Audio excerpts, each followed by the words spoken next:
1984 was a tremendous year in Godzilla history. After a 9-year break, Godzilla was returning to the big screens in Godzilla. This was also the first Godzilla movie to hit the reset button on most of the continuity. Every previous Godzilla movie was wiped away from the story except the first movie from 1954. After decades of knowing a more family-friendly, good guy Godzilla, Japan was going back to the Big G's darker roots. Godzilla himself was the primary threat again. Godzilla was bad again. But that didn't mean there'd be no Godzilla for the kiddies to enjoy, because 1984 was also the launch of Godzilland, a multimedia campaign that featured adorable versions of Godzilla and his fellow monsters. Godzilland can also be referred to as Godzirando, and from time to time you'll hear someone calling it Godzilla Land. The Godzilland art style is very distinct, and it's been used quite often through the Heisei era of Godzilla films up until around 1996-97. The Godzilland campaign itself can be broken down into two distinct eras: the 1980s, and then a soft reboot in the 1990s. Each era has their own different idea of what exactly Godzilland is. A great majority of Godzilland merch comes in the form of small gifts you'd buy at a candy store. Cards, stickers, pins, things like that. That's right, at one point, Godzilla was in the same playground as Sanrio with their popular Hello Kitty line. Virtually all of these small goodies came from the Yamakatsu company for toys, fancy goods, and models, who also made similar items for other major licenses. You'd see boxes like these, each with the official Godzilland logo. This logo was often joined by Comic Soar's Story and There is the Monster's Paradise, both in English. Inside the boxes were usually paper sleeves, often sealed with a tiny staple. And inside those sleeves, you'll find your stickers of various shapes and sizes, buttons, magnets, all sorts of small goodies. In general, Godzilland art was vibrant. It was popping, refusing to commit to a particular color scheme or scale. Characters can reappear in any number of color combinations. Oftentimes, the whole world of Godzilland was abstract, with no boundaries or inner logic. Characters can appear next to themselves, maybe multiple times. Their sizes change. Backgrounds come and go. Sometimes it evokes a very Andy Warhol style of pop art. I absolutely love it, both as Godzilla history, but even as just someone appreciating art. Imagine a room with giant framed versions of these pictures. That would look so cool. But that's not to say Godzilland also couldn't be more grounded. There are abundant pictures or stories that bring the characters back down to earth.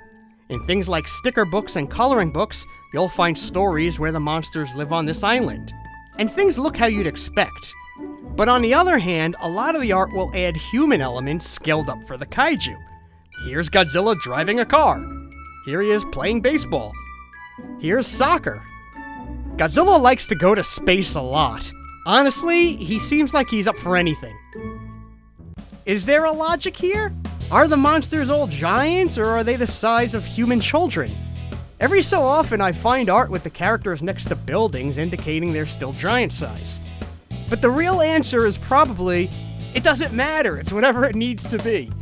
The monsters are happy enough spending their time playing, roughhousing, hosting the Olympics, going to space, and so on. And eating rice balls. They love rice balls. Rice balls and drumsticks. Don't choke there, Baragon. The 1980s cast of Godzilland characters had some interesting choices. Let's start at the beginning, though, with the big guy, Godzilla himself. His main color seems to be green. This Godzilla has fangs, with overbite when his mouth is closed. 6 fingers, 6 toes, and 1 row of dorsal plates. Most people might recognize this Godzilla from his famous pose, but in the 1980s, they weren't ashamed to show him from any angle. There's Manila, whose main color is pink, and he's pretty cute with his little butt face. A little butt on his face. Anguirus is often on all fours, occasionally showing some dog-like qualities, like barking or slobbering. Sometimes he's cleaned up and even humanized, but usually he looks disheveled, with a really long curled snoot. Maybe it's because Godzilla likes to bite his tail so much. You get 3 Mothra for the price of 1 in Godzilland. There's the full-grown Mothra, who acts not just as a mother to her young, but to all the monsters, often depicted as taking care of them and providing first aid. Even though the monsters can be a real dick to her sometimes. Seriously, if you look at the Mothra larva dead on, it looks like this.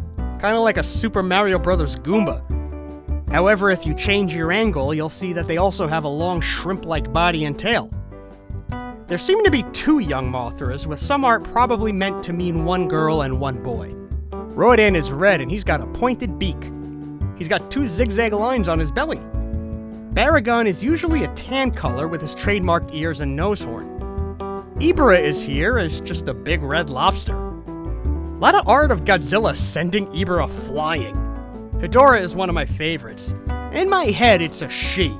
The eyes are rounded to look much friendlier, and I've said this before, but she's got an overall gossamer shape from Looney Tunes. And I should point out that in most art, you'll find all of the monsters getting along fine, even the traditionally bad monsters. Even in the stories where King Ghidorah and Mechagodzilla are acting as antagonists, you might find Hedorah will be on the side of the good monsters, which is interesting. Speaking of King Ghidorah, a big giveaway that you're looking at Godzilland King Ghidorah are the fluffy sides of his face. This, and the fact that his main color is yellow, bring a real Big Bird vibe to this design. Mechagodzilla is based on the Showa incarnation because that's the only version that existed in 1984. His main color scheme is his traditional all-gray, but it's also common to see some blues mixed in there. Gigan's in the cast too, and like Mechagodzilla, his design is more detailed than the other characters, with more colors. Mogira is an interesting choice. Remember, this is 1984. Mogira and Godzilla are both Toho properties, but they haven't shared any screen time yet. And an even better question is, why Mogira and not Jet Jaguar? There's no Godzilla and Jet Jaguar, and that's ridiculous! But Mogira gets to hang around. His main colors are blue and purple, and he's usually depicted digging or burrowing and popping out of holes like Bugs Bunny. There might be more characters in Godzilland? It's hard to say. For example, is this art depicting an adult Rodan and their child? Or is it the same Rodan cloned and rescaled like a lot of Godzilland art tends to do? Is this a separate new character holding hands with Manila? Or is this a clone of Manila playing dress-up? And there's a third one in the back! And what about this here? Is this a new, separate Godzilla character with a bow on her head? Actually, there's a stronger case for this character, as I have her on some other art as well. Here she's on some header cards. Not to get ahead, but the 1990s Godzilland will introduce a pink female Godzilla named Godzilla. So is this sort of a proto-Zilly? There's also a UFO that loves to hang around. I'm under the impression it's those pesky Exilians. Otherwise, that's your cast of the 1980s Godzilland run. Outside of the candy store goodies, there were Godzilland toys. This walking toy here was made by Bandai and has the full logo and everything. He looks a little like the Godzilland art. I have him in green, and I also have this pink one. It makes me wonder if there's also a brown one out there, like on the top of the card here. These molds look incredibly similar to another toy that came out in 1984 by Bandai. This flocked Godzilla toy that's not considered part of Godzilland. Look at this guy, this is another 1984 Godzilla, and he might be part of Godzilland? Certainly looks like some of the art. Hey Dawn, I was wondering, do you want to be my girlfriend? Okay, I'll call you later. Then you have these small toys who look a lot closer to the Godzilland designs. They came with and without suction cups. Look at this Mechagodzilla, it looks almost exactly like the Godzilland art. There are more of these characters out there, and I've been trying to hunt them down forever. But you can see in this book there's also a Rodan, Mothra, King Ghidorah. Hell, there's even one of these little Godzilla toys included in this toy, which seems to be some kind of zip line. These figures also come in a slightly larger size. They might look like soft vinyl, but they're more rubbery, like a squeaky toy. Going back to the topic of flocked toys, I have this pink Mothra and a green and pink King Ghidorah, which are labeled as Godzilland. I know there's also a green Mothra, but I've never seen any other characters from this line besides these two. Not as of yet, anyway. But if you want something that looks almost exactly like the print Godzilland art, then behold the erasers. Oh, these molds look incredibly like their flat counterparts. Some of them are even in the same poses. Each character comes in different color options, just like the 2D art. These are some of my favorite Godzilland items. Still, I'd love a new 4-inch soft vinyl series one day. Maybe one day. One of my other favorite items is this 1984 board game by Bandai. Godzilland's Monster Island's Great Uproar game. Just look at all the art on this board. If you're going by this, then apparently all of the monsters live in houses shaped like themselves.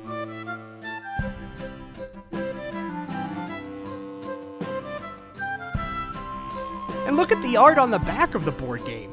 Does this confirm that all Godzilland is people in suits? Alright, we're gonna need to take a quick break to process all this. But here's a quick trivia question. Godzilland would get its own dedicated video game on the MSX in 1985. What's the full name of that game?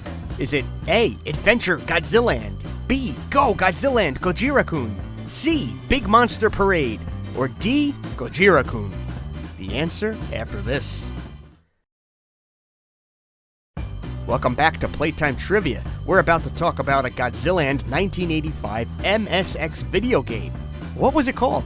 The answer, D, Gojira-kun, just Gojira-kun. But make no mistake, this is an official Godzilland item. How awesome is that? This is a puzzle game that's been adapted into 2 more versions since. The sprites are pretty decent, and what's cool is that this is one of the earliest Godzilla video games ever made. The next year, another MSX game, Monsters Fair, would also use Godzilland art in its instruction book. But I don't consider this itself a Godzilland branded game. And that was not uncommon in the 80s and 90s, for Godzilland art to appear on things that might not necessarily be Godzilland merchandise. Packaging, tags. This little Godzilla guy got around. One thing you're going to see in the 90s is a rebranding of this artwork as just Godzilla, like these Band-Aids here from 1993. It's got the 1980s Godzilland art all over it, but it's just going by Godzilla. I'm still finding out about 1980s Godzilland merch. Every so often I find something that I never knew existed, and then it never appears anywhere else again. Sometimes I miss a chance to get something crazy, like this sewing kit where you can make your own plush Godzillas. Look at this. This is not in my hand right now, and that is a crime. Who do I call? I've got an addiction, and I'm not ashamed. Godzilland must have enjoyed some level of success because it was knocked off by a bootleg series. Here's a series of cards where they took Godzilla and gave him a horn. Yeah, basically every monster looks exactly the same except for maybe one jarring change. An extra horn here, some extra appendages there. Actually, bootleg Anguirus is cuter than the official Anguirus. How'd that happen? And look at how a lot of these pictures have the characters in the same positions as the Godzilland cards. These are special water cards with blue art. Once you let the card soak in water, the blue dissolves away to reveal more bootleg Godzilland. Look at this! Bootleg Godzilland World had an Ultra character walking around. Follow any of my socials where I'm constantly sharing Godzilland art I've scanned. But I've got one more fun thing to share from the 1980s era of Godzilland art, and it's this book, Godzilla Gamera Large Monsters. This is like many of those unofficial tokusatsu books from Japan, with anatomy pictures and stats for characters in various films. The illustrations in this particular book include Godzilla characters in their Godzilland style and poses. So perhaps this is an official artist doing some unofficial work. Or perhaps it's a copycat. Either way, this book gives us a chance to see characters we haven't seen yet, like Megalon and Space Amoeba. And how about characters from other franchises? Ladies and gentlemen, Godzilland Gamera and Friends. Gamera Land? Now this is a crossover. A Gauss flying with Mothra and Rodan. I love this. Here's a map in the book that has even more characters. Gappa! Godzilland-style Gappa! But also characters like Titanosaurus, Ganymedes, even Gabra. all living in this Godzilland shared universe. There's been a lot of art and merchandise lines featuring various chibi and SD versions of Godzilla. A lot of them would overlap with Godzilland's time, but of all of them, Godzilland is my absolute favorite, and it doesn't seem like I'm alone in that. I think people gravitate towards its simplicity and innocence, and its style is so unique that I love that it inspires artists in the community to give their own takes. I would love to hear your thoughts about the 1980s Godzilland and what art and merch you saw today you liked, and if you brought Godzilland back, how would you do it? In the early 1990s, Godzilland got restructured, with many of the characters getting makeovers. The brand was keeping up with the releases of Heisei-era Godzilla films, so new characters kept popping in too. But as exciting as a Godzilland reboot was, it was also different than how the line ran in the 1980s. The days of endless tiny gifts, stickers, magnets, and pins and all that stuff are behind us now. There was less art in general. In the 90s, each character had a couple of designated poses, and that's almost always how you found them. But the 1990s Godzilland got to be on TV. In 1992, a TV series aired on TV Tokyo in Japan called Adventure Godzilland. The series was made to promote the new Godzilla vs. Mothra film, and each episode was roughly 15 minutes of trivia games, clips from the movie, and actors from the film. In 1993, they did it again, this time to promote the new film Godzilla vs. Mechagodzilla 2. The show would also feature some animated segments that included monsters in their Godzilland styles. The show also aired a song called Godzilla Sofa Mi Re Do, which encouraged kids to get some more physical activity in their lives. Godzilla sofa mi re do, mite kure nante kanke nai nai nai. Suna, yume nakusanai tame ni. This show also featured these still image comic strip-like segments, which sort of look like Godzilland art, but not totally like Godzilland art. I bring these up because these segments featured some interesting guest appearances, such as Maguma and Mechani Kong, and here's King Kong. Most episodes of Adventure Godzilland are now lost media, so who knows what other characters or animations appeared. In 1994, Godzilland would finally get its own dedicated animated OVAs. The first two episodes of Get Going Godzilland were released on VHS by Gakken, serving as educational videos for young children, with the first video being about learning hiragana, and the second being about learning how to count.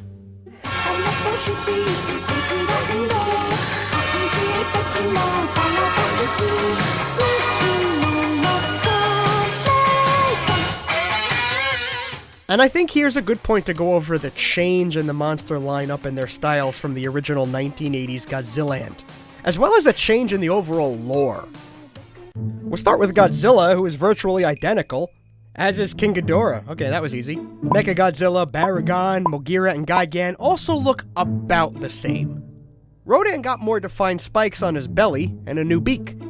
And now the points on the back of his head stick higher up, too. Ianguris got a major overhaul. He's less dog-like and more personified like everyone else. His head spikes are different and his snout isn't curving anymore. I'd say the biggest changes happened to Mothra and her larva. As you can see, the new Mothra is a total rework, with more focus on giving her limbs that can act as traditional arms and legs. New Mothra looks kind of like a Sonic character, but she's definitely able to be a lot more expressive this way. And look at the young. Put this design against the original Godzilland and it's night and day. Needless to say, the new larvae are much more screen accurate. Manila got dumped from the lineup. Yeah, he didn't make it into the 1990s. Here's a very likely reason for that. In the 1980s, the Godzilland characters were very age ambiguous, but Godzilla would often be seen doing adult things, such as driving a car. Now in the 1990s, it is made crystal clear that they are all children. Yeah, they are all about 5 or 6 years old now, so this is like Muppet Babies. Which means no Manila. He's not even a fetus yet.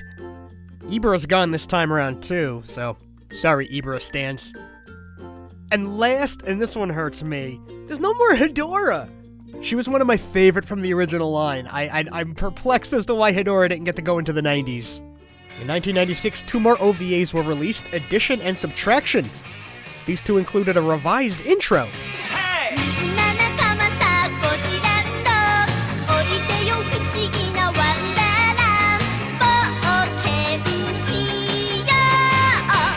In this new opening, you can also spot an ornament of a Mysterian on Mogira's umbrella.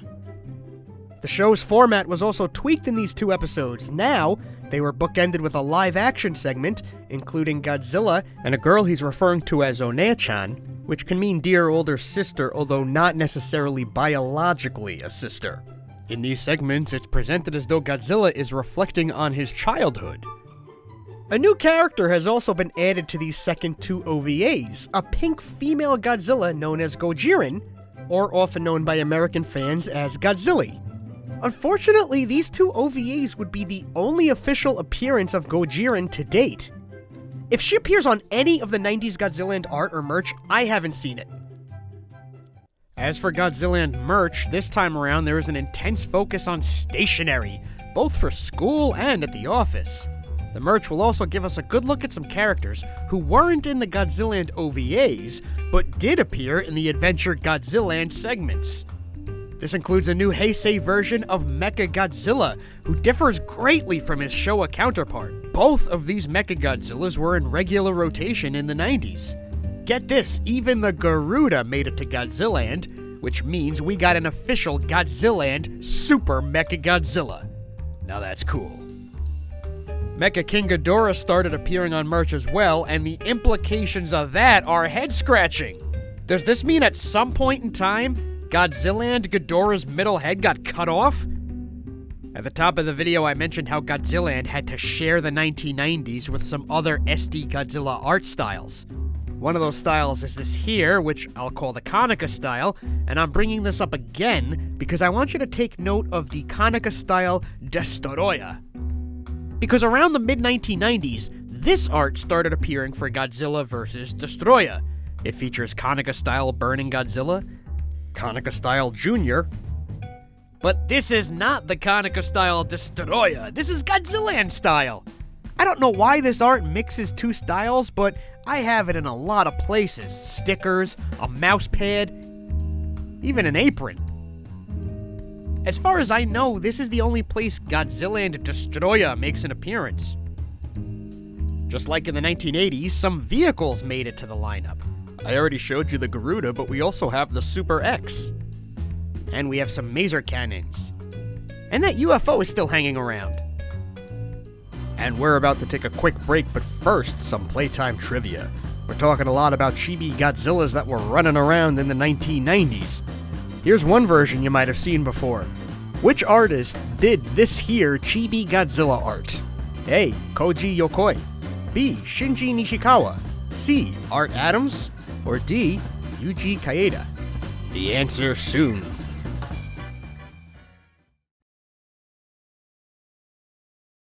I like when the bumper is longer than the commercial break itself. The artist who did the chibi Godzilla art you're looking at here is Shinji Mash Nishikawa, one of my favorites. But let's get back to the Godzilland art. Going back to the stationery I mentioned earlier, there are all kinds of cool art sets and color pencil sets with the art branded as Godzilland. Like this notebook here. Let's check out these little guys parading at the bottom. And here's some really cool pencils. And check out this Godzilland art on them. You might have noticed they don't have erasers. Well, for that, you have this.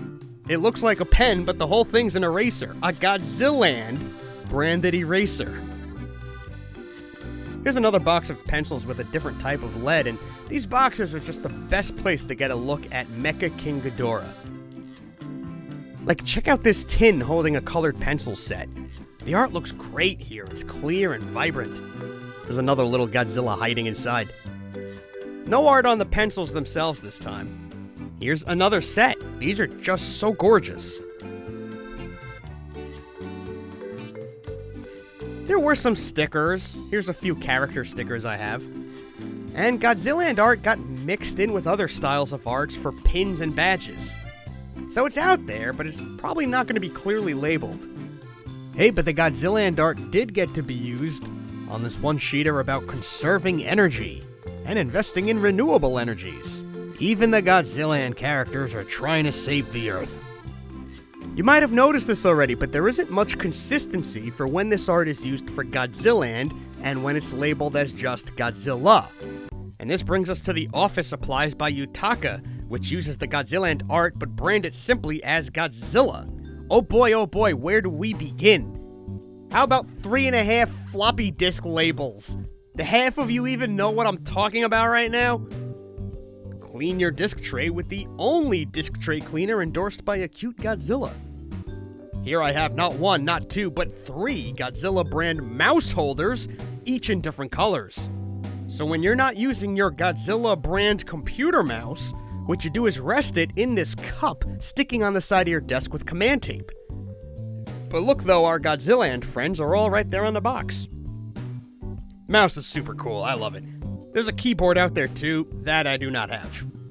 Labels, Godzilla labels for your mail or whatever. Floppy disk labels, giant envelope labels. See, paperwork doesn't have to be dull. Actually, I like these, Godzilland VHS labels. In 1996, NEC held some type of promotion that offered this floor seat with Godzilland art on it. I can't find this seat anywhere to buy, but man, I want it.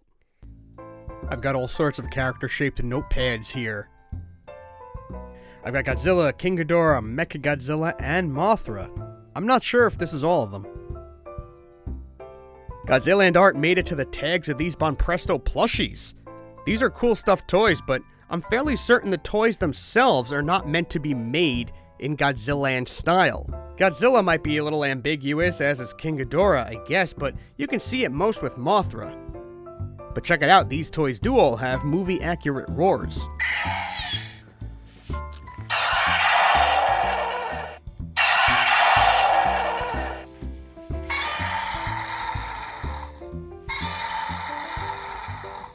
Godzilland art also appears on this box for this Tomy Charmy water toy. Again, it doesn't look like the product itself was made with Godzilland style in mind, but the art made it to the packaging all the same. Check out this Godzilla anniversary pennant. Big, beautiful images of Godzilland characters. And there's that Konica/anniversary art mixed in there again. But one of the coolest things I have for 90s Godzilland is this magic cube, also by Yutaka. It's like a Rubik's Cube, but the whole side with Godzilla needs to be in a specific order to make this picture. There's great Godzilland art on the other sides, including this art of Mecha King Ghidorah standing. This is the only place I've seen him in this pose. Maybe I should just twist the cube a little bit and get it all kind of jumbled up. I can't do it. I cannot do it. Here's a strange story. From 1996 to 1997, an animated series called Godzilla Kingdom aired on TV Tokyo. Each episode was around 3 minutes and 15 seconds long, and they featured a woman known only as Doctor and her little sidekick named Megabyte. And they'd spend the show analyzing and discussing Godzilla and the other monsters. I bring up Godzilla Kingdom because of its intro. It seems to have reused the Godzilland intro, but with new credits, right into the end when the new title card lands and new stars of the show pop out. So now you know about Megabyte. But I think the next story is a good note to go out on because it's basically Godzilland Tokusatsu Endgame. This event is so massive, it was called the biggest decisive battle hero festival in history.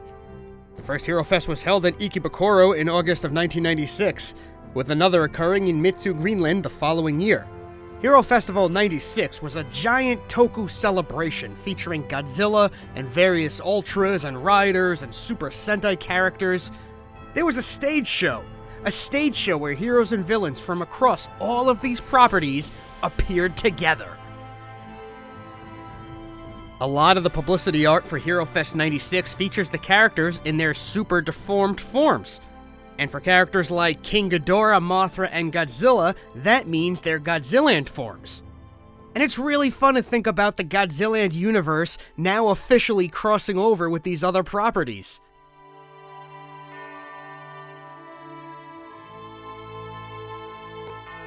In fact, I have this set of commemorative pins from the event, and honest to God, this is one of my favorite things in my entire collection.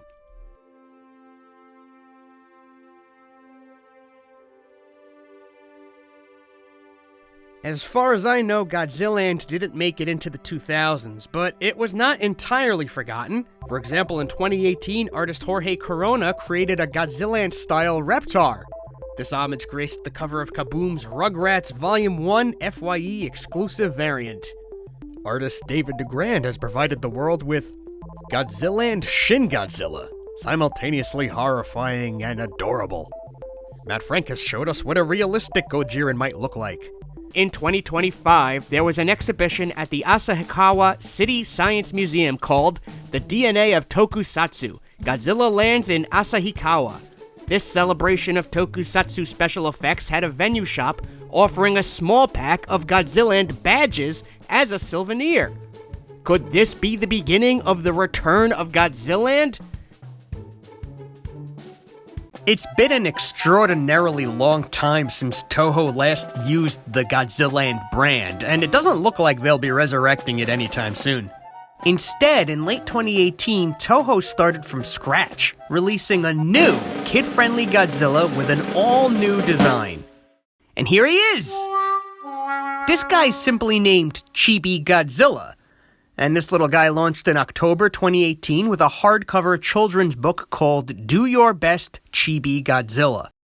It was written and illustrated by Shihiro Sakazaki, and the book also features appearances by Chibi Rodan and Chibi King Ghidorah. You might have noticed that Chibi Godzilla's design is much different than the Gojirando Godzilla. This design takes a lot of getting used to. For me, it's the big ears that make him look very un-Godzilla-like. In my opinion, simply removing the ears is already a big improvement. Also, the nose and mouth make me think of the Pringles mascot, and I cannot get that out of my head. From the side, his shape kinda looks bird-like. Between that shape and the bumps on his head, it reminded me of when Bart Simpson was the Raven in the first Simpsons Treehouse of Horror special. But I thought we'd take a look at the very first Chibi Godzilla book together. But of course, the book itself is not in English. But that's okay, because thanks to a complete translation provided by YouTuber and kaiju customizer Yayo9, we can read through Do Your Best Chibi Godzilla right here and right now. Uninterrupted, here's Do Your Best Chibi Godzilla. Breathe fire! Go! But, you know, if I fall...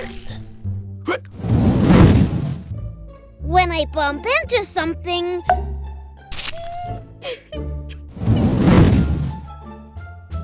when I read a sad story...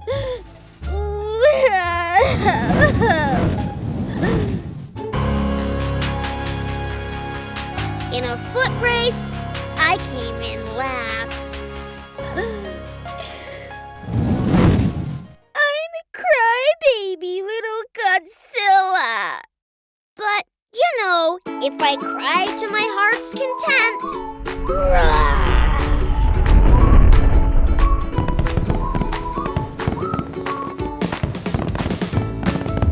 everyone is delighted.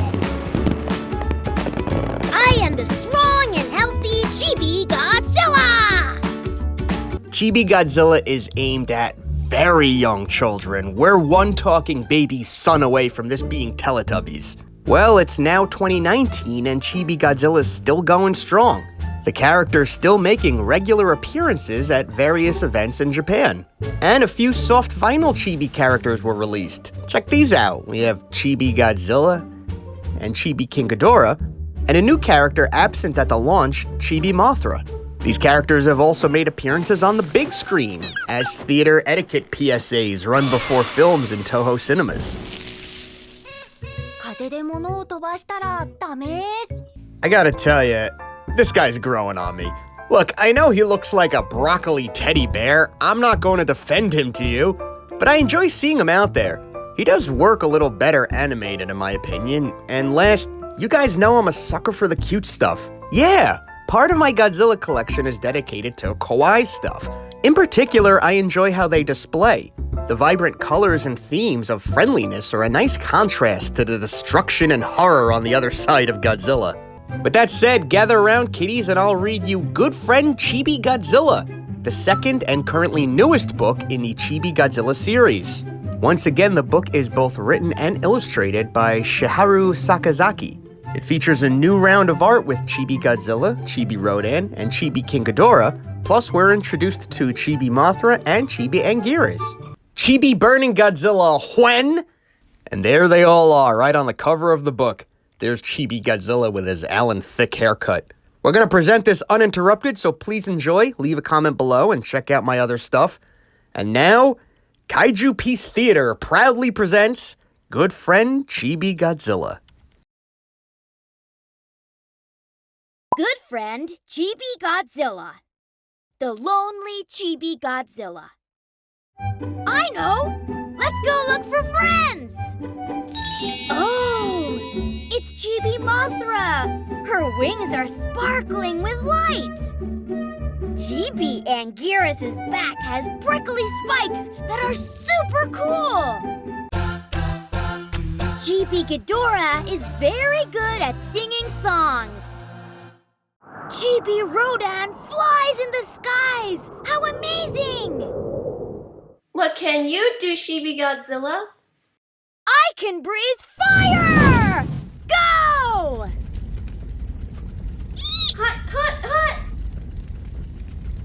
Wait! Guys, don't run away from me!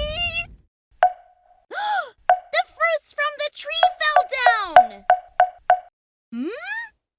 Tasty! Let's eat these together, everyone! Let's eat!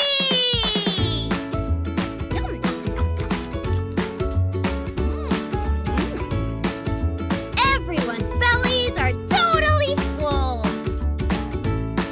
That was delicious! Thank you for the meal! With everyone's friends, it's so much fun! Chibi Godzilla is not lonely anymore! From 2020 to 2021, Chibi Godzilla and friends starred in the web series I'm Home Chibi Godzilla. These 3D shorts focused on the everyday life of Chibi Godzilla living with a human woman named Satomi. Chibi Godzilla art is often seen on the Godzilla social media accounts, sometimes crossing over with other Japanese mascots. In 2023, a brand new Chibi Godzilla animated series premiered called Chibi Godzilla Raids Again.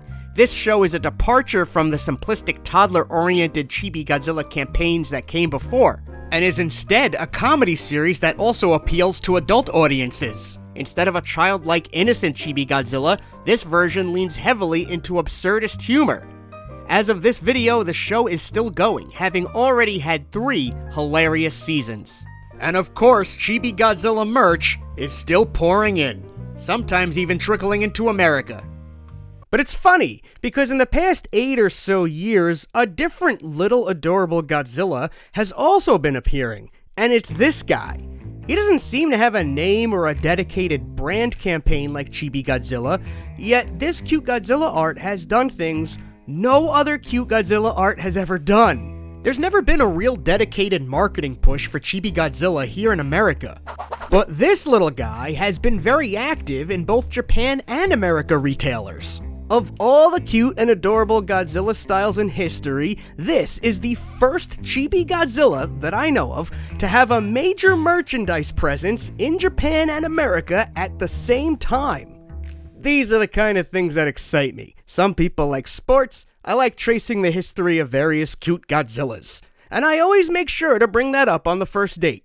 One of the earliest usages of this art style that I'm aware of came in 2016, which is the year the Japanese film Shin Godzilla was in theaters. Shin Godzilla was written and co-directed by Hideaki Anno, who of course is also known for creating the franchise Neon Genesis Evangelion. Because of this Anno connection, part of the promotion for Shin Godzilla included a Godzilla Evangelion crossover. In August of 2016, to commemorate the release of Shin Godzilla, official line stamps for the Godzilla Evangelion crossover were on sale. They're described in this article as newly drawn with unique face expressions that fans will love. Right from the start, this chibi world encompassed a lot of characters. Shin Godzilla even got his own art separate from the main Godzilla. And there's Biollante and Gearus. I just can't get over how many different characters are here. Also in 2016, Shin Godzilla had a cross-promotion with the fast food restaurant Loteria. Amongst other things, this campaign featured a food bucket with a removable cardboard Godzilla filmography, and the promotion made heavy use of the new chibi Godzilla. You could see the characters mixed in on the website. There's even a game you can play where you find them all hidden in this picture based on clues. You can see Godzilla's wearing a burger hat on. He's got a burger on his head. There were 3 prizes you can get in a Godzilla meal set: King Ghidorah sticky notes, Mothra-themed masking tape, and some sort of magnetic clip with Godzilla and Mechagodzilla in hamburger hats. Even the Godzilla Evangelion crossover made it into the Godzilla Loteria crossover. It was a crossover within a crossover. Some of these photos are from my friend and collaborator Nicholas Driscoll. He lives in Japan, so he was kind enough to let me use some of his photos, like here, when the Godzilla Evangelion crossover crossed over with garlic ramen and spicy chicken flavored snacks. Not only is the chibi art on the packaging, but the box itself turns into a chibi sumo match game, where each player just rapidly taps their side of the box until the opponent's piece falls over. Here are some Godzilla message cookies that were available at the Godzilla store in 2018. Here's Godzilla popcorn with the chibi Godzilla and Mothra. Here are some Godzilla candies with the chibi characters. Here are marshmallows with the chibi characters printed on them. Here's a rice puff snack with the chibi Shin Godzilla. In August 2019, Godzilla crossed over with Yutahiroba, a karaoke spot in Shinjuku.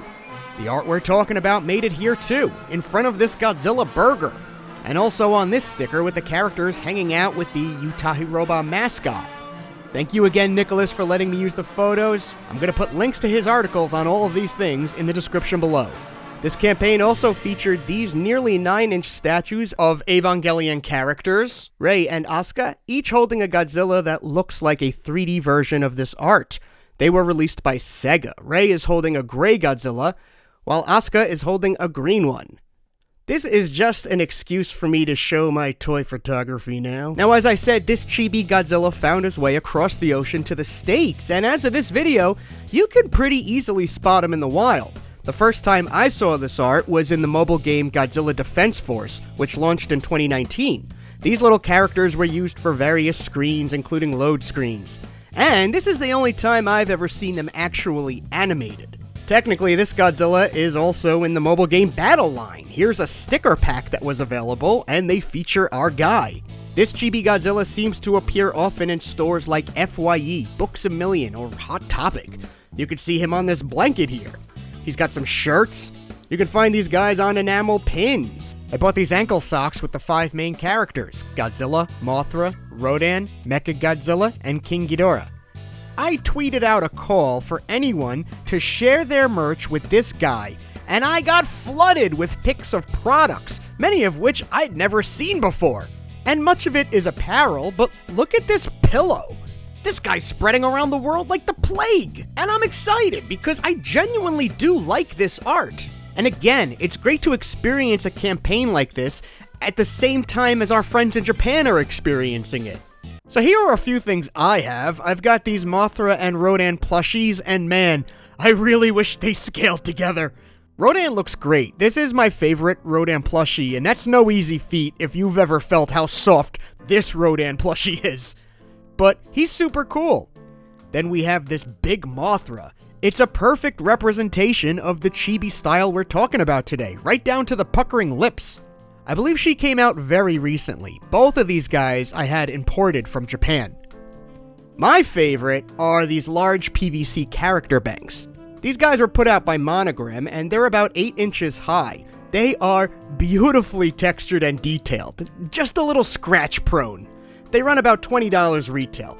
I am obsessed with this Mechagodzilla. I love his shine, and I just think these are both excellent 3D interpretations of the art. As I make this video, convention footage has shown that there's a Mothra on the way. I am counting the seconds until I can buy it. In Japan, there are also these deformed PVC Godzillas. Now, the PVC banks are definitely based on the chibi artwork. These guys appear to be based on the artwork to me. In my opinion, he looks like the 2D art, and the bank does too, but they don't look quite like each other. Maybe they're two different 3D interpretations of the same art. As you see, this guy's just a smidge shorter than the bank, and he comes in two versions, gray dorsal plates and blue dorsal plates. Look at these little mischief makers. As of this video, these guys are easy to find on Buyee and very inexpensive. Again, very scratch prone though. It takes like nothing. I got these guys new out of a box, and I'm pretty sure they already had minor scratches. So remember how I mentioned this started as part of a Shin Godzilla promotion and included Evangelion? Well, as the years went on, Hideaki Anno would also go to make Shin Ultraman and Shin Kamen Rider movies, creating a small, somewhat shared Shinverse. And the new editions received the same chibi art treatment. Now we've got Ultraman and Kamen Rider as well. Kick! Beam! Back in the States, these Godzilla blind bag clips are currently popular collectibles. Like the large banks I showed you, they're made by Monogram. When you look at Series 1 in particular, you can see strong resemblances to the 2D chibi art. Mothra is identical, she just lost her puckering lip. And I apologize that the water's getting a little muddy now about what actually counts and what doesn't. But here's something that I think makes a stronger case than the bag clips. Recently released Godzilla Smashies by PX Previews. A while ago I bought a whole retail box of these guys. Check this out, you can open the box here to make a city that was devastated by adorable monsters. So these guys are light squishy toys. It's hard to explain what the material feels like to someone who's never squeezed one of these. But what's incredible is the way they sort of re-inflate themselves no matter how hard you squish or squeeze them. Does he look like our guy? You can argue he does. He's got the same yellow eyes with the black and white pupils, similar teeth, brows, smile. I think it's safe to say this is yet another 3D interpretation of the chibi art. There's a Heisei era Burning Godzilla variant, and you know I'm always happy when there's a Burning Godzilla variant. And there's also a 1954 black and white variant, my second favorite variant choice. Plus an Atomic Breath variant with blue dorsal plates, eyes, and a blue mouth. Mechagodzilla is the furthest from the 2D art. The head's a good match, but there are different choices on what made it to the body, the proportions are weird. On the other hand, King Ghidorah is a near one-to-one translation, from the eyes to where the teeth gaps are. And yeah, some small details aside, the Mothra is just like the art as well. There's also an exclusive box from the 2021 San Diego Comic-Con. Let's just take a quick peek at this too. You get two more of the Godzillas and Rodan. He is a close match to the art. Similar eyes, this specific triangle design on his tummy. And those are your Godzilla Smashies, a very cool novelty to pick up. Also in 2021, over in Japan, Toho put together a special Godzilla vs. Valentine's Day cafe with special meals and a Godzilla theme. This is not the chibi style we're talking about today, but this is over here in the hearts on the wallpaper.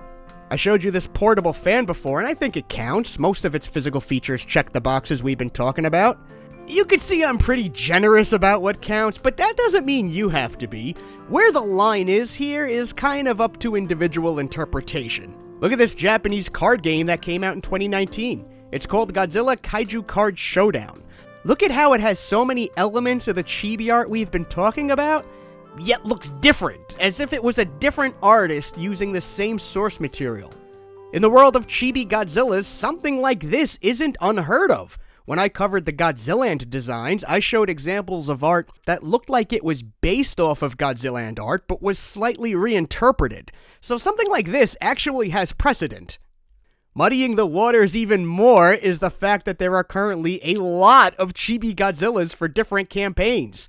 But I didn't want this guy to get lost in the crowd, because I actually really like him.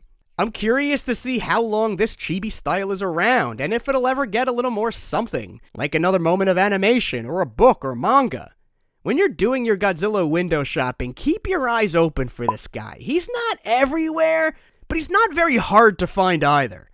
In 2024, the children's book Love from Godzilla became available in North America. This book introduced a new and distinct art style of Godzilla and a handful of other Toho monsters. The book has words by Olivia Lucchini, and illustrations are credited to Jordan Bradley and Milo Moore.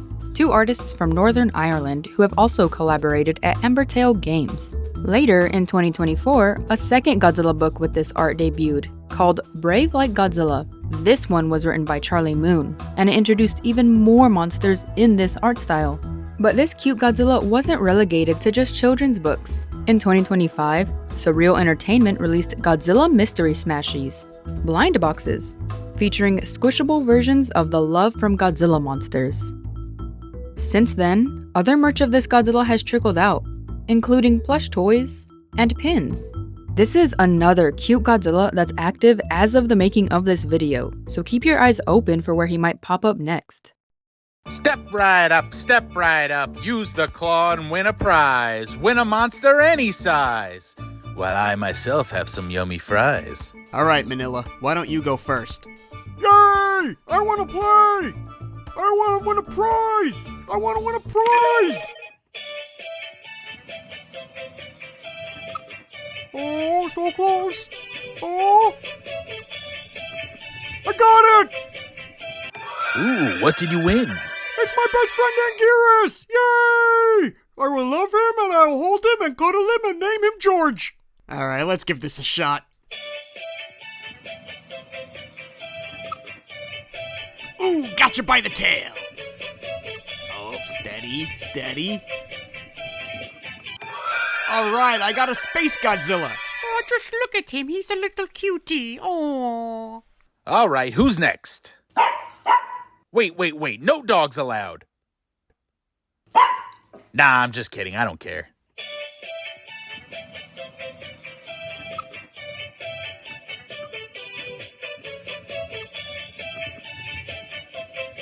That Mothra's a slippery one.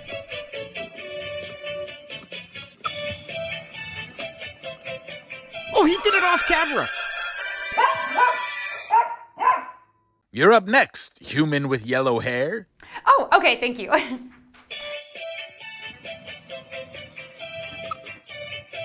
Come on, CB, you could do it! Ooh, I think she's got something! Oh no, you won the broccoli! What? Hey, I have another coin. Do you want to go again, Manila? Manila?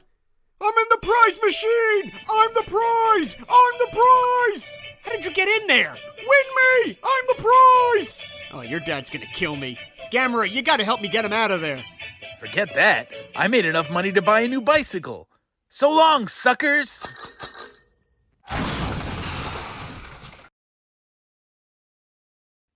A little help. At the time of this video, over in Japan, there are 2 official Godzilla stores. One in Shinjuku and the other in Osaka. But before this, there was a Godzilla store in the mid-1990s. And it was in Sanganjaya. It was called Concord Paradise. Concord is a brand that produced a lot of Godzilla toys and apparel. And this store also introduced a brand new Godzilla monster. This is Little Goji. It is not Godzilla. It's not even Little Godzilla, like I thought it was for a long time. No, he's his own character. And I'm not good with pronouncing Japanese, but a more correct way to say his name would be Lito Goji. But for this video, please forgive me when I just call him Little Goji. Little Goji lives amongst the other famous Toho monsters. Virtually every monster that appeared in the Heisei era of Godzilla movies has art in this Little Goji style.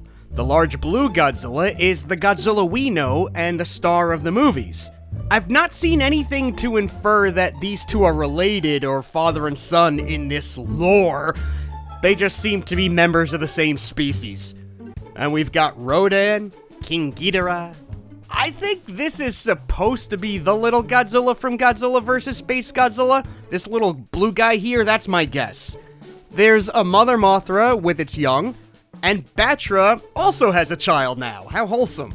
Everyone's being wholesome. Look at Destoroyah. He's not gonna fight Godzilla, he's gonna hug him. But despite this adorable art, it's important you know, Little Goji was not trying to be a kid's brand. It was an effort to appeal to all ages. And although pretty much all the stuff I'll show you has these cute characters, there were plenty of other toys and merch with regular Godzilla at the shop. The store would do giveaways and prizes. Here's an ad where you can send your name, age, and favorite Godzilla character for a prize. There was a contest where the prize was a little Goji shirt signed by Godzilla suit actor Kenpachiro Satsuma. To enter, you had to fill out a questionnaire with questions like, what is your favorite monster movie? What is your favorite monster? The amount of original merchandise this store offered was very impressive. According to a Godzilla magazine from the time, the store's most popular item were these keychains of characters in eggshells, selling over 1 million units in roughly 4 months.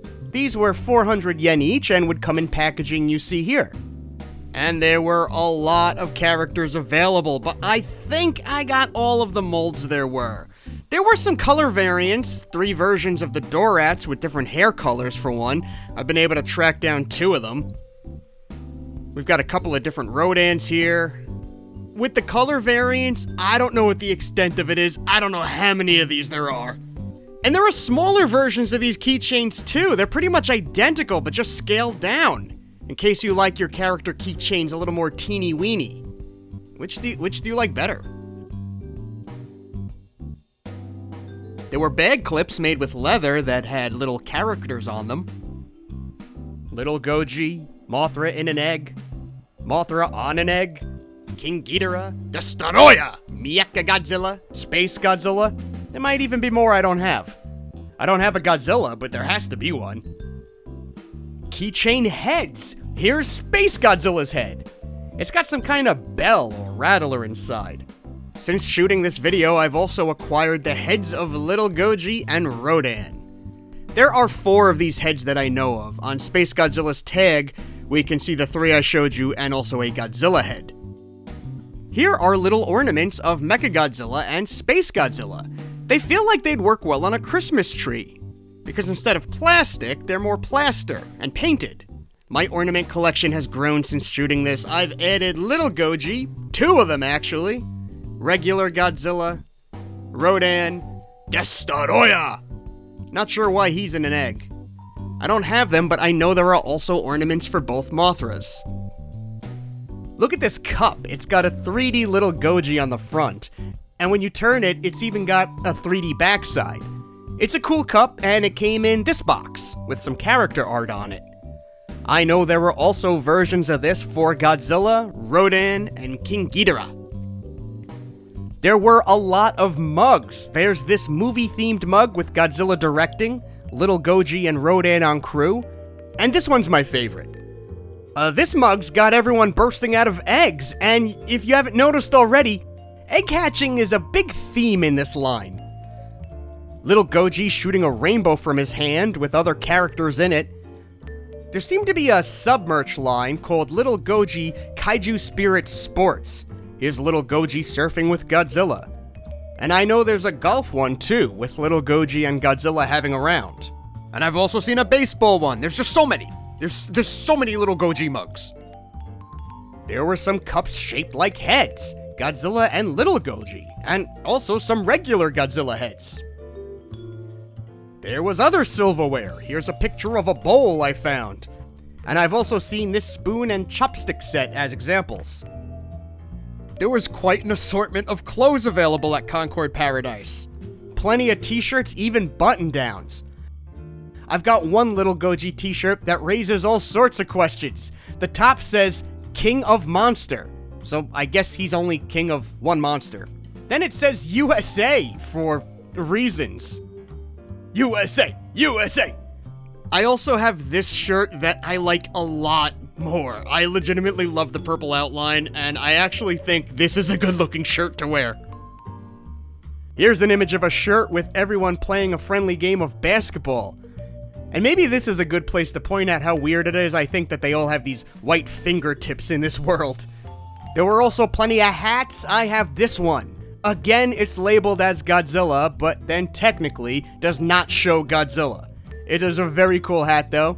I'm always a sucker for black and red.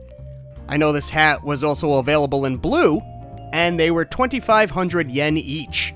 And it's got not 1, not 2, but 3 Little Gojis on it.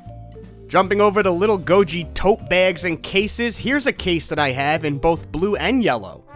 These came in a cardboard sleeve that had some art on them. I've got one here. It really gives you some nice, big, colorful art. A couple of more little cases. Here's a red circular one.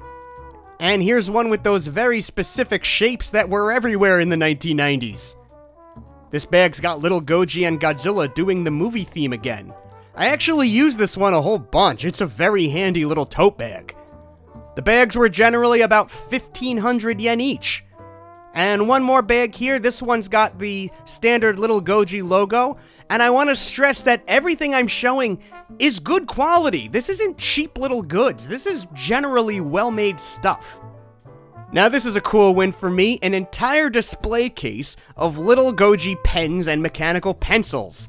Again, we've got characters hatching. There's little Goji, Godzilla, Space Godzilla, Mothra, and Rodan.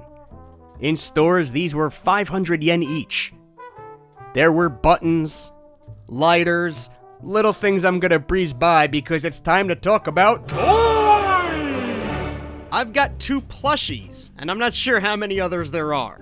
We've got little Goji and Space Godzilla. They look a little off in my opinion, they're alright. Here's something funny though, they both have their tags on, and on their tags are stickers with GodzILLand art. It's like a cute Godzilla crossover. Since starting this video, I've discovered an image of a Rodan plushie as well.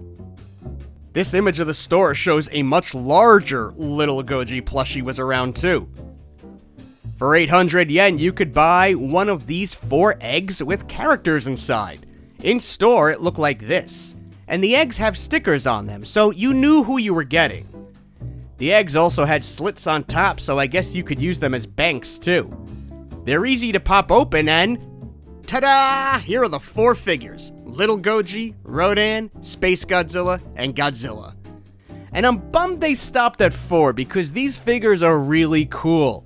It's just the right amount of color and detail for what they are, and for all intents and purposes, these are little Goji action figures, and they converted the 2D art into 3D perfectly.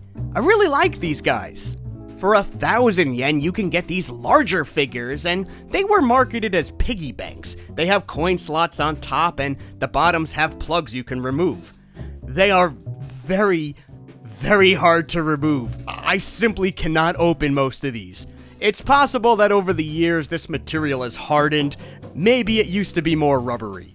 But even though these are piggy banks, they're also essentially large figures, and this time there are a lot of characters. Little Goji and Godzilla, again of course, Space Godzilla, Rodan, Mechagodzilla, King Ghidorah, Destoroyah, a young Mothra hatching out of her egg, and she's looking a little Tweety birdish to me, and an adult Mothra on an egg.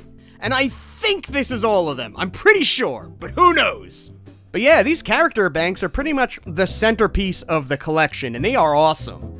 I've seen other collectors have maybe a couple of these, but they didn't know the full story behind them, so I hope they find this video. Like anything else, time is robbing all of these items of their context, at least here in the United States. We know there are at least 2 little Goji mascot costumes, little Goji himself, and an adult Mothra.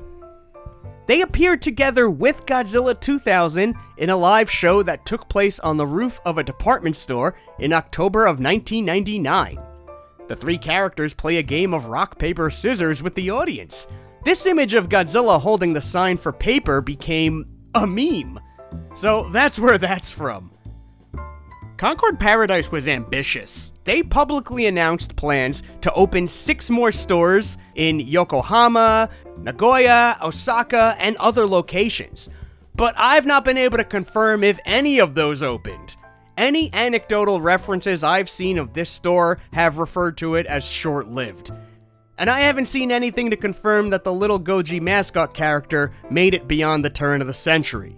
But he did make a surprise appearance in the mobile game Godzilla Battle Line.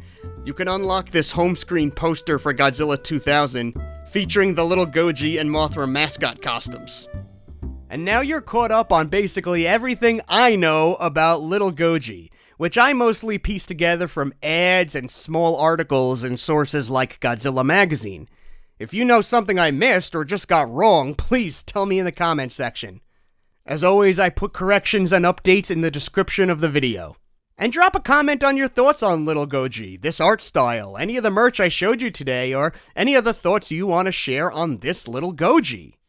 For a little while, this was a major part of Godzilla history, so I'd like to get everyone talking and thinking about it again. Throughout the 1990s, Godzilla had a huge presence in children's arcades in Japan, thanks in large part to the company Namco.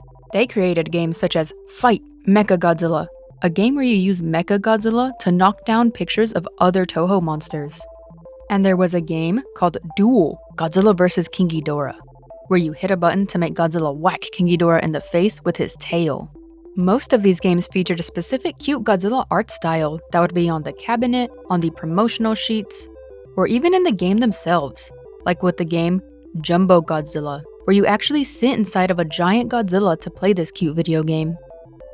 One of the most well-known games in this series is Shoot Shoot Godzilla, which was also available in North America under the title Godzilla Wars Jr.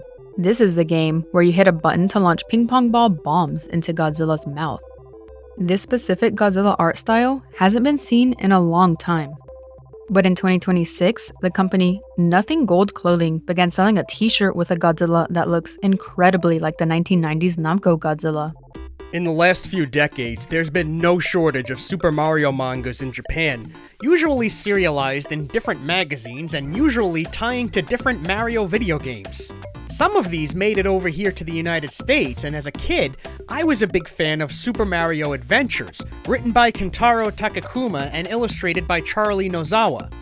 Another incredibly popular Mario manga is Super Mario-kun, written and drawn by Yukio Sawada. This series began in November 1990 and would keep going and going for decades in various magazines, including Koro Koro Comics. Yukio Sawada's Mario has been translated and sold here in America, so I got to read some stories this way. The series has a crude slapstick humor with some meta jokes sprinkled in for good measure. It's very enjoyable, and if you're new to Mario manga, it's a fine place to start. It's certainly popular. In fact, I'd say it's Yukio Sawada's biggest artistic contribution, which is why it's easy for everyone to forget that Yukio Sawada also did a Godzilla manga! Yeah, in May 1990, shortly before Sawada launched Super Mario-kun, he launched a serialized comic called SD Godzilla World Godzilla-kun. And perhaps as a result of these two comics being made simultaneously, they shared a lot of similarities in art style, tone, and humor. For example, they both loved puns, including wordplay in the Japanese language. SD Godzilla World had two lives. First, it ran in Monthly Hero magazine from May 1990 until January 1991. When that magazine ended, the manga received a soft reboot in TV magazine from February 1991 until November of 1991. To my knowledge, these stories have never been reprinted or collected into paperbacks, and it's been incredibly difficult finding images of them online, which is why I've been trying to track down old magazines and scan them myself. Before we dive in, I do need to express some gratitude for sources that made this video possible. This includes a fan publication by Pancake Temple. It's just about the only source of info on this manga I could find anywhere, and it helped me kick off my hunt for hard copies. And I've been able to get every comic that was published in TV magazine. And I need to thank Kamen Sunder for some translation work for this video. And a big research shout out goes to Nick Driscoll at Toho Kingdom, who actually translated the comics for me and contributed scans of a few stories from Monthly Hero magazine. As part of our collaboration on this, Nick has written an article on this manga that I'll link below if you want more details, such as complete plot summaries of the stories. So let's start with the first run of SD Godzilla World Godzilla-kun in Monthly Hero magazine. Throughout this run, the character had a strong presence in the mag. Godzilla-kun would often be somewhere on the cover. The characters would appear in various spreads, activity pages, short comic strips like this one with Godzilla dressed like a Kamen Rider. There would even be fan art submitted by the readers. And of course, there would be the main story, which would be on the longer side, running maybe 16 or 17 pages each. The place the characters live is referred to as Godzilland, giving this world a bit of a connection to the 1984 line of Godzilland merchandising, but we're going to revisit that in a little bit. The monsters live across multiple islands, with the titular character living on Godzilland Island. The Mothras are on Infant Island, and some of the bad monsters like Ghidorah and Gigan live on Solgel Island. The cast is explosive. It consists of familiar monsters across the Showa era, all wearing clothes. There's the titular Godzilla-kun, who's described as having a hard yet empty head. Between the two runs of this comic, it's been revealed that his tail can be used as a powerful weapon. He can use his flame breath to fly, and perhaps most notably, he can power up with the help of specific items. There are a handful of power-ups, but the most notable is the nuclear nut. Like Popeye eating spinach, Godzilla-kun can turn to a nuclear nut in moments of weakness for a quick instant win. And of course we have our bad guys. There's delinquent youth Ghidorah, who's often scheming and troublesome, and Sunglasses Gigan, Ghidorah's hooligan buddy. There's also a Varan-kun, friend of Infant Island. Ibara, Odako, and Matango, all here, referred to as foods that can be regularly eaten. There's Rodan-kun, who has powerful wings, and two Mothras, Mothra-san, a mother character described as confusing, and her daughter Mothra-chan, who has a crush on Godzilla-kun. Other familiar faces include Anguirus-kun, a strong and kind friend, Goro-chan, notable for his burrowing ability, Titano-kun, who's an excellent swimmer, and, oh boy, there is a jumbo cast of Godzilla-type characters. This includes his girlfriend Bajira, Kanjira, Godzilla's martial arts instructor, his dad Pajira, who's a sea captain, Godzilla's mom Bajira, Jijira, Godzilla's grandfather and an inventor, and Bajira, his storytelling grandmother. Godzilla has a classmate Hajira, and he has a 3-year-old brother, Yojira. Another dopey classmate is Dojira. There's Bujira, Godzilla's mischievous best friend, another kid Hikijira, whose father Shojira is a firefighter. There's also 3 police Godzillas, Wajira, Pujira, and Rijira. Anjira, the weird scientist. Nejira, a rich mayor's son. Dojira, who comes from a long line of dodgeball players. Itajira, a necromancer. And another different Itajira, who is a chef. Let's take a quick look at a story that appeared in an issue of Monthly Hero magazine. But first there's also a merchant named Torajira, a lifeguard named Miharijira, Godzilla's uncle, the Seaman, Furujira, who is a horticulturist, Dokujira, the island's own quack doctor, Sashijira, a friendly fisherman, Sujira, the sumo wrestler, Joljira, the locomotive engineer, Kojira, the director of civil engineering, a gangster named Gyanjira. Let's take a quick look at a story that appeared in an issue of Monthly Hero magazine. Fujira, the owner of the Goji Burger restaurant. Tejira, who works there. Sujira, she works at the convenience store. Kojira also works there. Bokujira is a church pastor. Pojira, he works on the ship that Pajira rides. Zujira is a Lady Godzilla who works at a bar. And Mijira is a Lady Godzilla who works at that same bar. Seriously, Sawada made an entire Springfield's worth of characters for this manga. And if some of these characters look familiar to you, there's one place you might have seen them. In the 1990 Japanese version of Godzilla-kun Great Monster March on Game Boy. Yeah, so circling back to Godzilland, in 1984 the game Godzilla-kun came out for MSX based on Godzilland. Then in 1990, this game was remade for Game Boy and called Great Monster March, but instead of the Godzilland branding, this version is based directly on the manga we're talking about today. Remember, the American version of this game is very different, and instead of Godzilla-kun characters, it has traditional Godzilla art. But if you've ever played the Japanese version of the game and wondered where these characters came from, now you know. Let's take a quick look at a story that appeared in an issue of Monthly Hero magazine. King Ghidorah wants to kidnap Mothra to use her silk to make underpants. Ghidorah and Gigan attack a monster dinner on Infant Island. During a fight, Yukio Sawada himself appears to explain Ghidorah's powers. Godzilla drinks a magic potion and powers up to become Godzilla Man. The Godzilla Man vs. Ghidorah fight is bonkers. At one point, Mothra sprays poison scales, but they hit Godzilla's family, making them all act stupid. And getting hit with a gravity beam somehow makes Godzilla turn into a bunch of smaller Godzillas, who continue the fight by all charging straight into Ghidorah's crotch.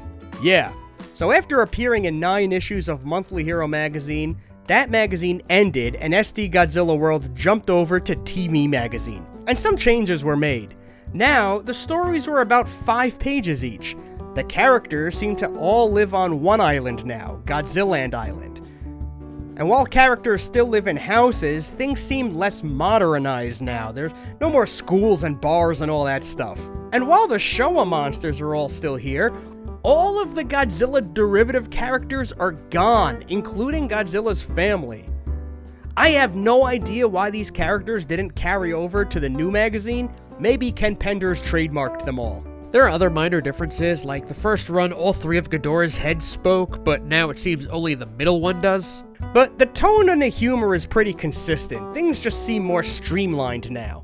Once again, Godzilla-kun has a presence that extends throughout the entire magazine. There's a little Godzilla-kun hiding somewhere on the cover of every issue he's in. It's kind of fun to find him. TV Magazine regularly featured an activity section with art of mixed toku properties. Occasionally, Godzilla-kun participated. This means there's official art of Godzilla-kun hanging out with Ultras, Gundams, Riders, even Mario.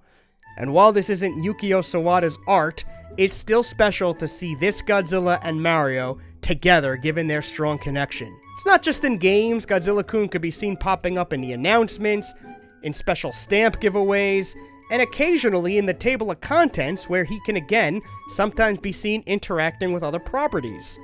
And this is weird, sometimes the Godzilla derivatives from Monthly Hero Magazine appear here too, but they're not in the comics. Just for a sampling of some of the types of stories that occurred in TV Magazine. The island gets hit with a bad storm that washes away much of the monster's food supply. King Ghidorah is then frozen in ice courtesy of giant squid monster. No, not Gizora, this is Gizura. Not sure how to sound that one out. Godzilla tries to attack the squid with fire breath, but to no avail, because he's too hungry to use his fire breath effectively. The squid freezes Godzilla and tosses him in the water, where he happens on a nuclear nut. This allows him to power up into Fire Godzilla and roast the squid alive. The comic ends with the monsters eating the squid, who seems to still be conscious? That's the kind of strip we're dealing with. Also, Fire Godzilla-kun years before burning Godzilla in the movies. How about that? In another story, Godzilla and his pals hunt for bugs in a forest.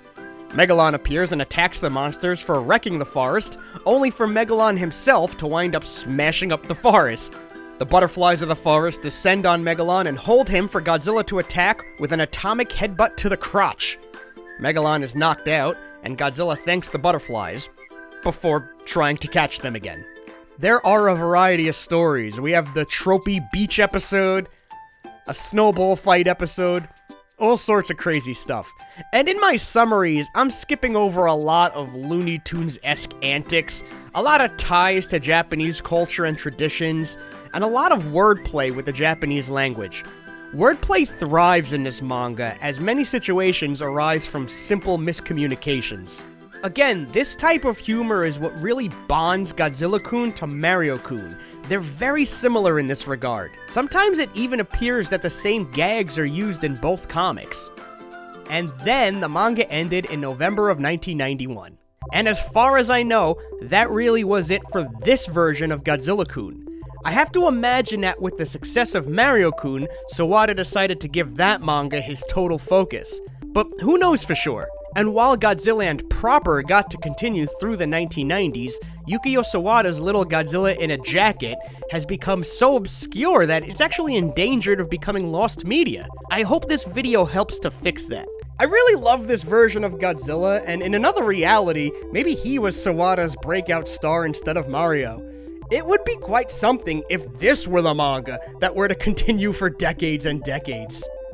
In the early 2000s, Toho distributed both Godzilla movies and animated movies starring a lovable hamster named Hamtaro. As a result, in 2001, Hamtaro films began being double-billed with new Godzilla films in theaters. And to promote these double features, small trinkets and toys were made of Hamtaro dressed as various Toho kaiju. This lasted until 2003, and then the great Godzilla-Hamtaro crossover was over. Until 2021, when this crossover suddenly re-emerged in full force.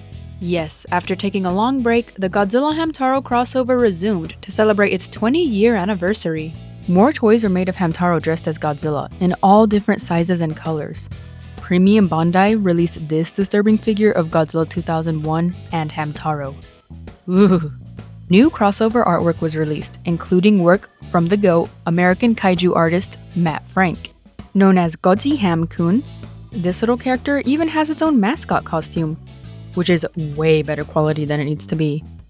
There are stuffed toys, clothes, and other merch still available as of this video, which means this campaign has already outlasted its original run in the early 2000s. In 2014, Funko unleashed Mystery Minis on the world. These are collections of small vinyl figures that come in boxes, and when you purchase them, you have no idea which figure you're getting. They're blind boxes. Around 2015, the collection Science Fiction Series 2 dropped. Within this collection was Voltron, the Iron Giant, and an official Godzilla. Here he is. He's kind of a deep teal grayish color, and it's a fine Godzilla. Funko must have thought so too, because the Funko headquarters in Washington's got a giant version there. Now it's 2024, Godzilla Funko Pops are hemorrhaging out of Funko, and the Big G got his own line of Mystery Minis, in celebration of his 70th birthday. So I've got a whole case here that's got a retail display inside, and that holds 12 boxes. There are 12 monsters in this series, but the odds of every one being in this box are low. Right on top is the header card. It's cardboard with the promotional art on one side and nothing on the other. We'll put that aside for now. Let's get these top boxes out of here first. This will make it a little easier to pull out the retail tray.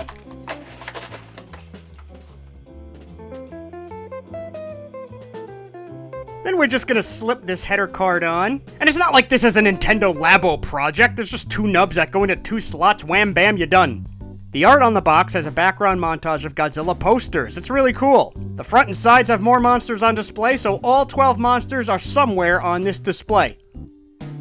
The box art uses the same assets as the display, and the back of the box has your list of monsters with their odds. The most rare guys are at the bottom, with Space Godzilla and Shin Godzilla being the rarest, with 1 out of 72 odds.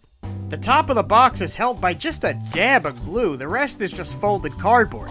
It's very easy to minimize damage to the box if that's important to you. The bag, on the other hand, yeah, we're tearing into that. And it is Mechagodzilla, alright. First one. Here he is next to the original Godzilla. They're gonna scale perfect together, of course. The details on these guys are pretty good. They're not highly detailed, but the detail work is like 2 or 3 levels more than you might expect. When I was opening the second box and bag, it quickly became obvious it was Gigan. The black bag kept getting stuck on all his spikes and hooks. I can't see anything, you guys. Seriously, someone turn on the light. You guys?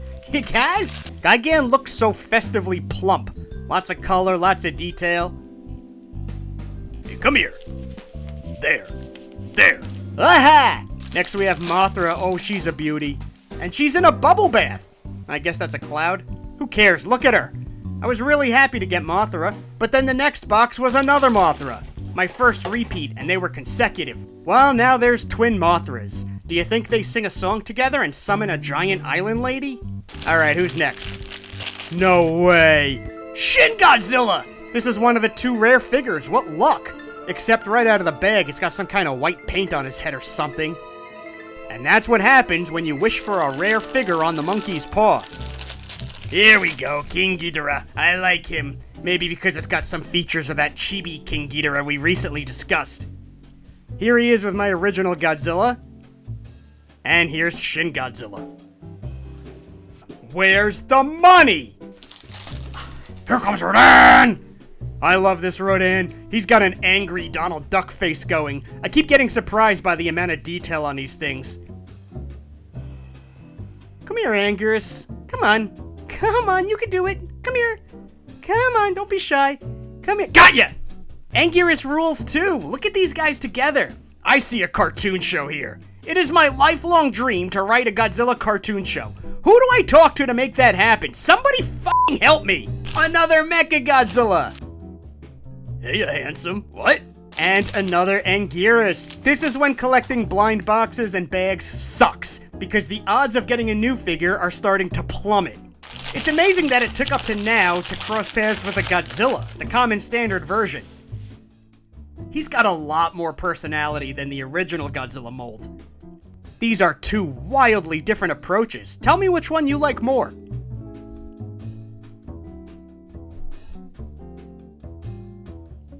Here are the two Godzilla molds in this series together. I like them both, but neither are my favorites here. The next box had another Godzilla, another consecutive double.